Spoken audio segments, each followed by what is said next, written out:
ఇక్కడ ఎన్ని వేరియబుల్స్ ఉన్నాయి x1 x2 సో వీటి వాల్యూస్ ఫైండ్ అవుట్ చేసాక మనం maximum of function find out చేస్తాం గ్రాఫికల్ మెథడ్ అనేది feasible solution for x1 and x2 so example తీసుకుంటే ఫస్ట్ ఈక్వేషన్ తీసుకోండి అందులో ఇప్పుడు x2 వాల్యూ 0 పెట్టారు అనుకోండి వాల్యూ ఎంత x1 ది 200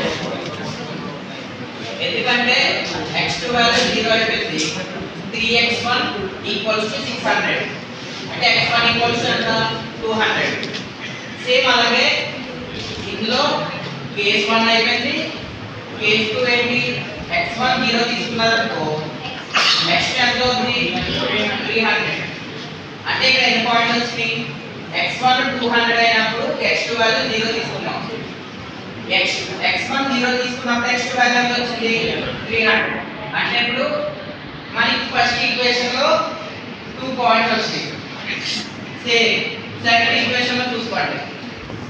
సెకండ్ ఈక్వేషన్ లో x2 వాల్యూ 0 పెట్టారు అప్పుడు x1 వాల్యూ ఎంత అవుతుంది 800 divided by 3 so x1 value 266 వచ్చింది అంటే ఇక్కడ పాయింట్స్ ఏంటి 266, 0 సేమ్ అలాగే కేస్ 2 లో x1 వాల్యూ 0 పెట్టండి అప్పుడు 800 divided by 5 ఎంత 160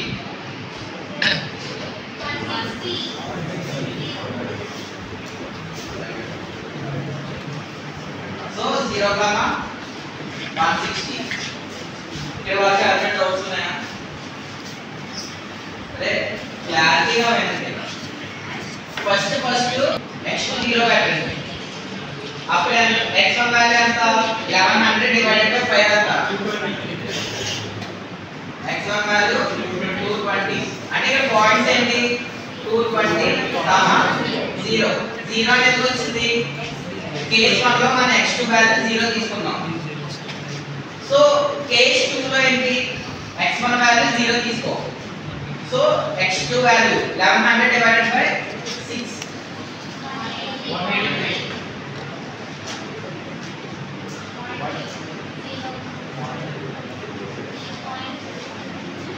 సో ఇక్కడ వాల్యూస్ ఏంటి x1 0 తీసుకున్నప్పుడు x2 ఎంత వచ్చింది 183 సో ఇవి మనకి వచ్చిన సొల్యూషన్స్ అందులో నుంచి మనం ఏం కనిపెట్టాలి అంటే నార్మల్ చూడండి రా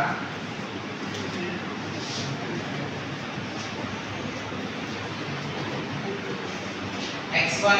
x2 అలాగే ఇప్పుడు x1 సో మనకి ఎప్పుడు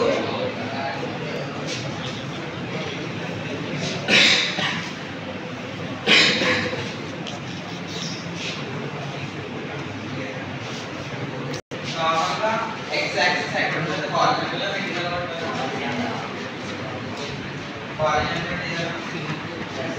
సో ఇది x axis y axis x అంటే ఏమనుకుంటున్నాం x1 x2 అంటే y అనుకుంటున్నాం సో పాయింట్స్ 1 by 1 నోట్ చేసుకోండి x1 వాల్యూ ఫస్ట్ నోట్ చేసుకోండి x1 నేను 200 తీసుకున్నాను ఇప్పుడు x2 0 సో నెక్స్ట్ 0, 300 అంటే x1 0 300 y వాల్యూ వస్తుంది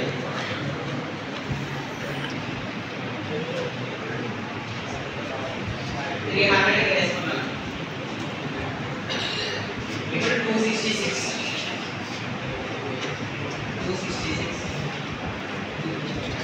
లాస్ట్ 220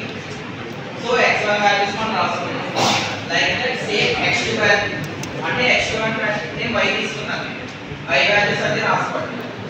300 160 ఫస్ట్ ఏముంది 160 ఉంది కదా 160 తీసుకోండి తర్వాత 180 ఇప్పుడు ఫస్ట్